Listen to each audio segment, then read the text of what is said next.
Assalamualaikum warahmatullahi wabarakatuh. Perkenalkan, saya Artiga Saroni dari kelas 12 IPS 4. Selamat pagi semuanya. Salam sejahtera bagi kalian semua. Dan semoga kalian diberi kesehatan selalu.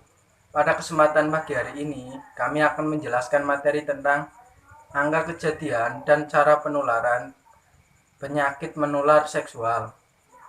Baiklah, untuk tim penyaji, apakah kalian sudah siap? Jika kalian sudah siap, saya persilakan. Perkenalkan, nama saya Intan Kurnia Rahman, nomor absen 18.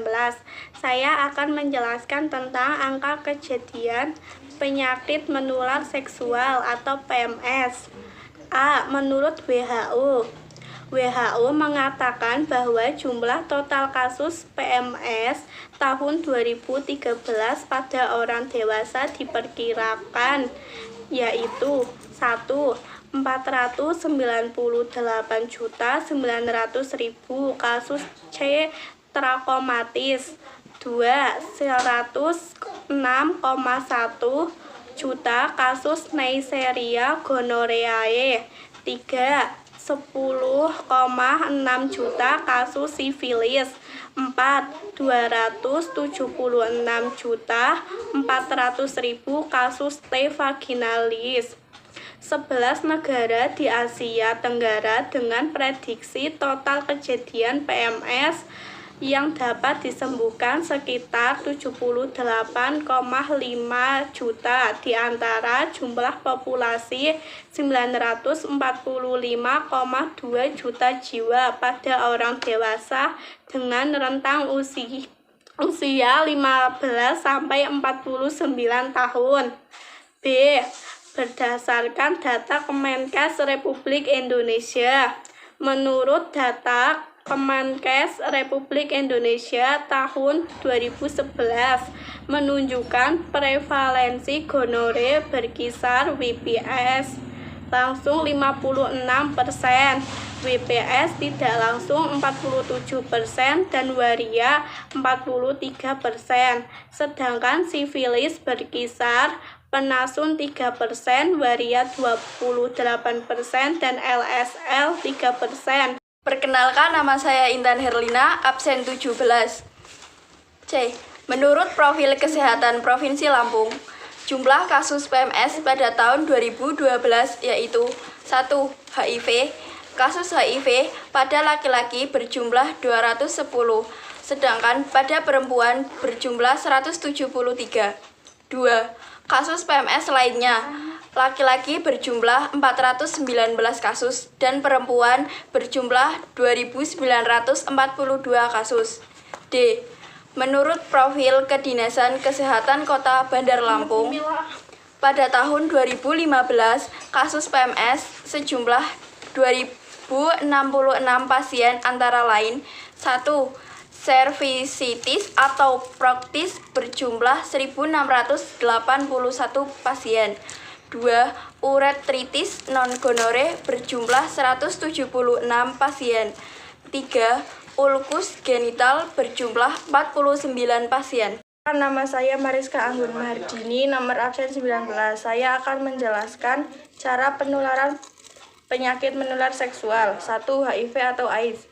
HIV menyerang sistem kekebalan tubuh manusia. Virus ini menyerang sel T, salah satu bagian sel darah putih. Virus HIV bersarang pada darah dan cairan tubuh orang yang mengidapnya, seperti sperma, cairan vagina, darah, menstruasi, dan ASI. Namun, virus HIV hanya dapat ditularkan melalui hubungan seksual yang tidak aman, berbagi jarum suntik, produk darah, dan organ tubuh.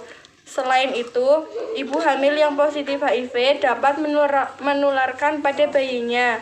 HIV tidak menular melalui penggunaan toilet bersama, gigitan nyamuk atau serangga, memakai alat makan bersama, bersalaman, atau berpelukan, ataupun tinggal serumah dengan orang yang mengidap HIV.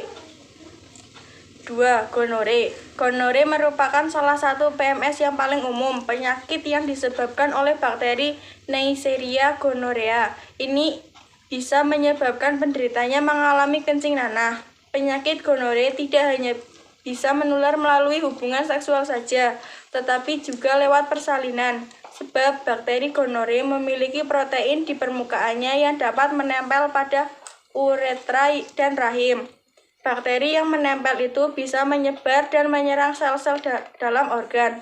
Inilah mengapa bayi yang dilahirkan secara normal dari itu penyakit gonore dapat terjangkit virus ini.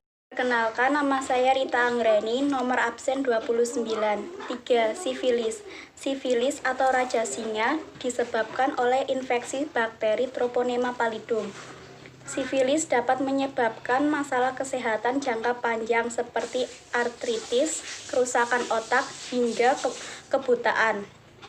Selain bisa ditularkan melalui hubungan seksual tidak aman, sifilis juga dapat menyebar melalui cara lain. Misalnya, perciuman dapat menularkan sifilis meskipun kecil kemungkinannya. Hal ini karena sifilis dapat menyebabkan luka pada mulut dan kontak fisik dapat menyebabkan perpindahan bakteri. Meskipun begitu, hubungan seksual vaginal, anal, maupun oral adalah faktor utama penularan dari penyakit ini. Saya Deta Dianti Hanani, nomor absen 9. 4. Chlamydia. Chlamydia merupakan PMS yang 50 kali lebih umum dibanding sifilis. Penyakit ini dapat meningkatkan resiko penderitanya terkena penyakit seksual lainnya seperti gonore, sifilis, hingga HIV. Penyakit yang disebabkan oleh bakteri ini dapat menyebabkan kerusakan serius bahkan permanen pada sistem reproduksi penderitanya. Chlamydia ditularkan melalui kontak seksual dengan penderita. Orang yang terinfeksi biasanya akan mengalami gejala pada 5 hingga 10 hari setelah kontak seksual.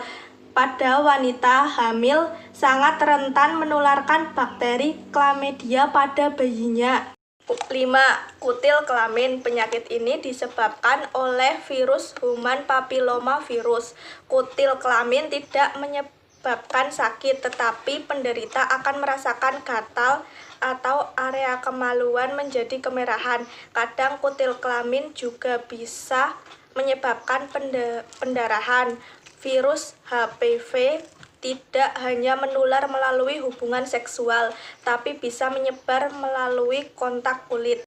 Kenalkan, nama saya Ella Prianti, nomor absen 14. 6. Herpes genital adalah infeksi pada kelamin yang disebabkan oleh virus herpes simplex tipe 1 atau HSP1 atau tipe 2. Penularan herpes genital terjadi ketika ada sentuhan langsung dengan orang yang sedang mengidap penyakit ini. Virus herpes simplex tipe 1 dan 2 hampir tidak mungkin bertahan hidup di permukaan benda mati selain kulit atau alat kelamin manusia. Namun penularan herpes paling banyak dilaporkan karena 4 hal, yaitu penetrasi seksual, seks oral, memakai seks toy secara bergantian, serta proses melahirkan normal. 7. Trichomoniasis adalah penyakit menular seksual yang menimbulkan gejala tidak nyaman berupa rasa gatal atau perih dan keluar cairan berbau tidak sedap dari bagian intim. Trichomoniasis disebabkan oleh parasit yang disebut Trichomonas vaginalis. Parasit ini biasanya disebarkan melalui hubungan intim tanpa kondom atau saling berbagi alat bantu seksual. Penyakit ini tidak dapat ditularkan melalui hubungan intim oral, anal, ciuman, dan berbagi peralatan makan atau peralatan mandi bersama. Nama saya Yusuf Setiawan, absen 34. 8. Tinea cruris. Infeksi menular seksual yang disebabkan oleh jamur dan menyerang kulit di sekitar alat kelamin, paha bagian dalam, dan pantat. Penularannya melalui kontak langsung dengan penderita atau menyentuh benda yang telah terinfeksi. Faktor resiko penyakit menular seksual. 1. Melakukan hubungan seksual tanpa pengaman. 2. Melakukan hubungan seksual dengan lebih dari satu pasangan. 3. Mempunyai riwayat terkena penyakit kelamin. Siapapun yang dipaksa melakukan hubungan seksual atau aktivitas seksual. 5. Penyalahgunaan alkohol atau pengguna narkoba. 6. Obat suntik. 7. Berusia muda. Kesimpulannya yaitu penyakit menular seksual atau PMS adalah infeksi yang penularannya melalui hubungan seksual, melalui kontak seksual antara kelamin dengan kelamin, dan akhirnya lecet atau luka. Penularannya juga melalui alat-alat tercemar. Penyakit ini dibagi menjadi beberapa bagian, yaitu sifilis, HIV, AIDS, chlamydia, dan gonor. Inilah presentasi dari kelompok kami. Apabila ada yang ditanyakan, silakan komen di kolom komentar. Terima kasih. Wassalamualaikum warahmatullahi wabarakatuh.